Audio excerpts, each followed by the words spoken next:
But the interesting thing is that the contents of the petition which were submitted to the presidency have been leaked. But fortunately, the responses of the Chief Justice have not. So there's an integrity when it comes to the part of the Chief Justice. Yes. But there's no integrity when it comes to the part of the presidency. How do you say that?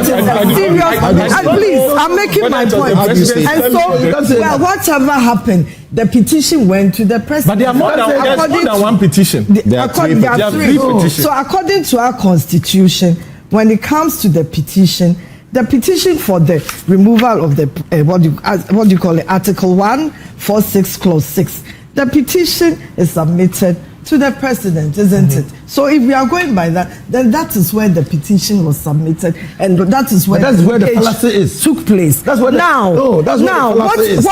what upsets me is that when it came to the petition, there was no integrity in providing confidentiality and sanctity to the grounds of the petition. But when it comes to the Chief Justice, her integrity must be assured, because she could also have leaked her responses, especially if the responses were saying no to each of the grounds of the petition. So in this case, I believe that we must educate the public that when you hear one-sided version of a legal matter, please keep quiet. Don't jump to conclusions, because in law we have something called let's hear the other side. The one that it was a long sentence in Latin. Audi alterum patem. But once you hear the word alterum, you know it means look at the alternative. Yeah. So please, public, if you are listening to me, when you hear a one-sided petition, keep quiet. Let's also be patient and hear the response. If the response has not come from the Chief Justice, that means the petition has been leaked, you know, in what do you call it? And it's contrary to that hearing the other side. So let's hold on there. The question I don't want to use the word or the question I'm raising to you now. So please, let's hold on when it comes to the petition. No, so the question I'm raising to you now is for the other side. Okay. Please. So unfortunately, the other side coming from the CJ have shown and proven integrity to the process. Okay. And I appreciate that next time there's something like that, the other side, that's the presidency, also oppose integrity. No, your assumption is fundamentally I'm not assuming. I'm looking at the constitution. No, it's not an assumption. It's a constitutional basis. So please, don't use assumption. Let me give you the listen to me. Article 146. Yes. What I'm saying is that your assumption. So we have established. Constitutional. Hold on. It's a constitutional. No, hold on. We have established. You know, I'm not just presuming. All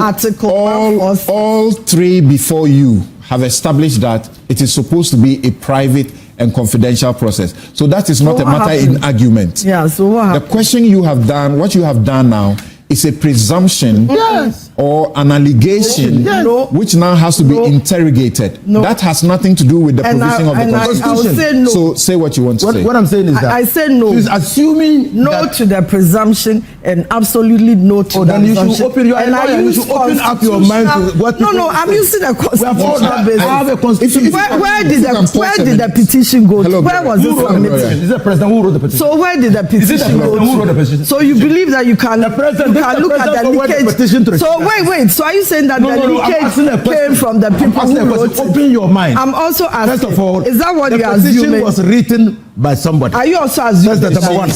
Number two, the petition was forwarded to the Chief Justice. So the Chief Justice has the petition. What gives you the confidence to say that the leakage could not have come from this document sent to the Chief Justice? What gives you that? So what are you saying? What gives you that confidence? So what are you saying? Be specific. How do you know that it was not a Chief Justice? I have zoomed in on what I am saying. So what are you saying? So tell us what you are saying. What are you suggesting? So I'm asking you a question. The leakage could come from the people who wrote the petition, the presidency or the Chief Justice. The presidency or the Chief Justice. That's what I'm telling you. Do you agree? Do you agree that's a fair way to? Suggestion. I have also made my suggestion. But no, yours is not a suggestion. Yours is an allegation. You said I integrity used my of the process. 146. No, it has nothing to do with the it has constitution. It's an nothing to do with the allegation. You can't, I'm not in a court of law for you to judge me. I'm telling you that this is the basis We of all my agree. argument. We all agree. He also has his basis of his argument. No, But nobody there's one disputes. thing. Nobody disputes. Exactly, but there's Nobody one disputes. thing I want to If I may be emphasize. heard, nobody disputes that the process has to be confidential. And I've actually gone ahead to say that the Supreme Court says if you leak it, there can be consequences for leaking it. So all the members on this panel agree that it has to be confidential. You are the one who has said with emphasis that the petition that has been leaked was leaked from the presidency. So that is an allegation. Well, I'm saying that if you look at Article 146... It has nothing to do with the article. No. Let me also learn versus Clause 6. You don't need the article to back up your allegation. Okay? The probability of it coming from the presidency exists. There's a probability from it coming from the presidency. Where is that? Now, where's the probability? Where is the probability? Why do I have to repeat myself? You cannot use the constitution to back your claim. Oh, please, then what do we use? Fantasy. The Honorable has also looked at the process and said the probability could be 3. Okay. I am using 1 and he's using 3. Okay. That could come from the office of the president or the, what do you call it? The petitioners themselves or the office You of the did not Chief say Justice. it could come. You said it I came said from I the have presidency. used that probability. Now you change your Now, original position. No, I'm telling you. Why are you trying to twist my mouth? No. Now, Wait. I'm going on. I'm I moving have to on. moderate the show. Hold on. Uh-huh. Did you say it could come from the presidency or it came from I the use presidency? the word probability. from the Probability. discussion. So you are not making an exact allegation that the presidency leaked What it. does probability mean? I'm asking you a question. If you answer Why that, do I have to repeat myself? you said Please, that from the CJ's place. It is important. It's important. It is important. Please, and let me moderate the show. Let me moderate the show. You said that from the end of the CJ, there's integrity. From the end of the presidency, there's no integrity. Are you changing that position? I'm telling you that I'm still sticking to what I'm saying. That based on Article 146, Clause 6, I said the probability comes from the presidency. He says the probability could be 3. I'm saying that, well, he has brought in the 3. And so he has zoomed in on the one that I had, that there could be a probability, right? Probability that the leakage comes from the presidency. So he has more or less confirmed it. Okay. But let me land. But in this case, the Chief Justice has shown integrity by not putting it in the public domain that this is my version of or my response to these petitions. So I'll humbly ask the public and also add education to the public that please, when we hear one side on social media, let's wait for the other side. It happens in all legal situations. Whenever you file something against somebody in court, they don't rush to listen. So let's do this. You actually truncated. You truncated body. Now I also wait. You actually truncated. So making a point, she just took it off. Anyway, that's okay. Sometimes it happens. Yes, I wanted to add. Thank you. With the greatest respect, I say this with a lot of pain, but the national chairman of NDC, Ibn Ketia, was also on radio, and you know, statements like we need to reset the country and we should start with the judiciary and then we go to the electoral commission. And what is that supposed to mean? Because if the national chairman of the NDC is also in active cahoots, in active support of this refrain, what is being reset? Or what is being reset? Look, it is just an incident of political history that I guess in the last 5 chief justices that we have had, Justice George Kingsley Akwa, Georgina Wood, Sophia Akufu, The Wood. oh, but I guess if I say justice, George Kingsley Akwa, and I say it comes to please. I don't think we are here for that. We are the Chief Justices. We have had Chief Justice Kingsley Akwa, Mrs. Georgina Chodoro-Wood, Madam Sophia Akufu, Ayine Yeboah, and Mrs. Gertrude Toko. Well, by incidents of political history, I mean, all these justices were justices who were appointed by the NPP government. But it's not something that anyone could have anticipated. But that is what happened. And can we say that these justices of the Supreme Court and Chief Justices have not distinguished themselves creditably? You see, when decisions are handed in court, we look at the basis of the decisions and make a critique of the decisions. But if because a Chief Justice has been appointed by a ruling government and decisions are handed, then it means that that Chief Justice is politically inclined. I found no merit in that reasoning. And what is the basis, some of the basis, the things that people have said loudly about why this present CJ should be removed, that they refer to the unanimous decisions in the 2020 presidential election petition. But come on, she wasn't even the Chief Justice at the time. The Chief Justice was Ayine Yeboah.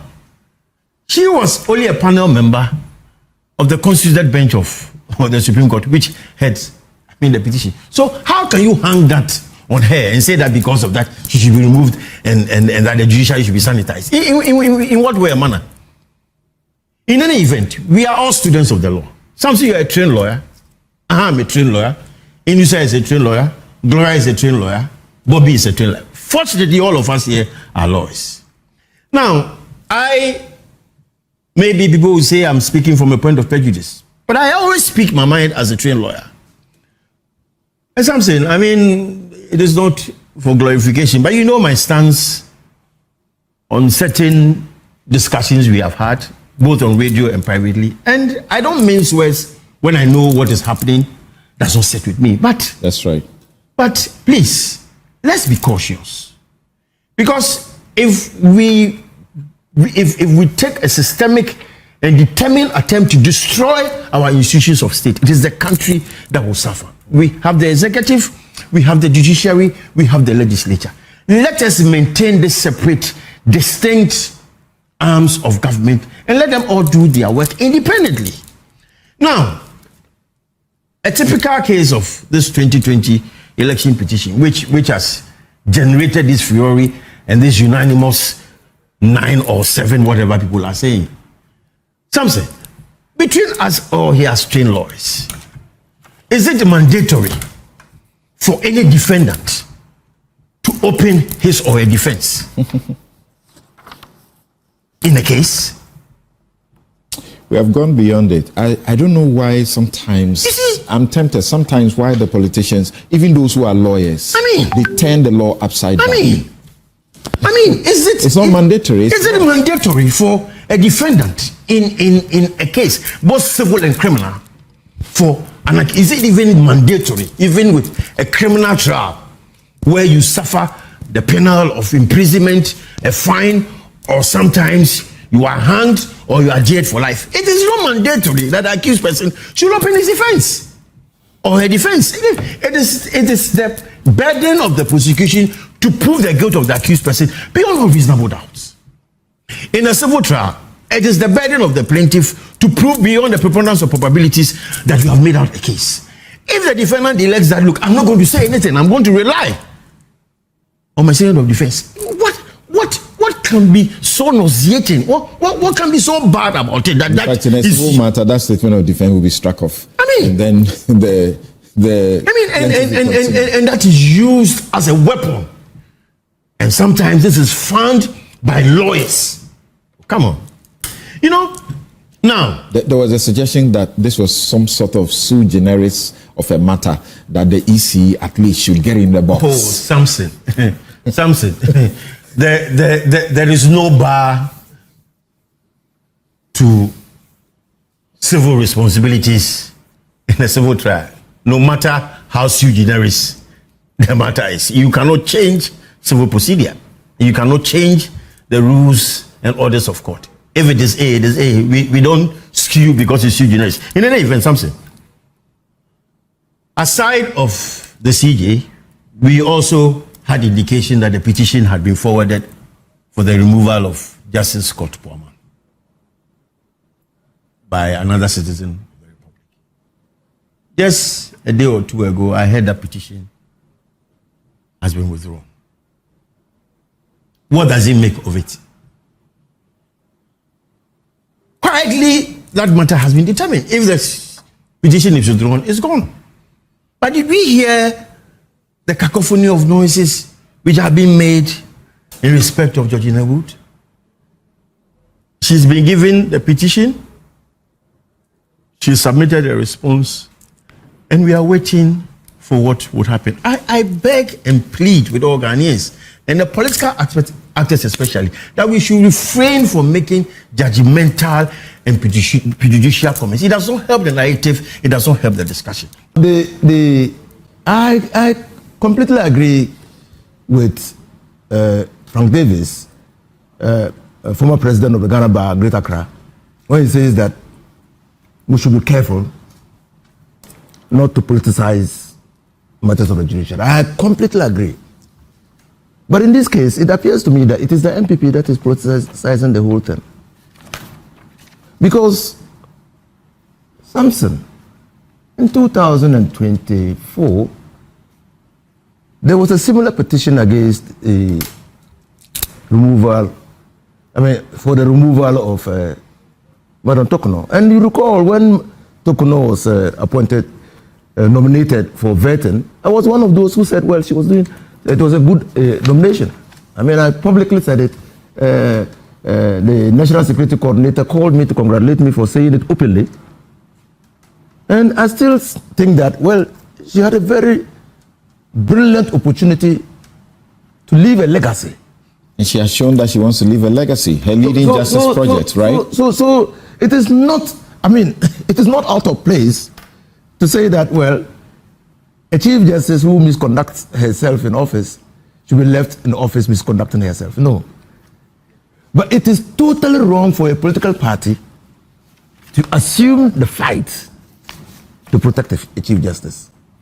What the NPP is doing currently is implanting on the minds of people that the current Chief Justice is sympathetic to the NPP.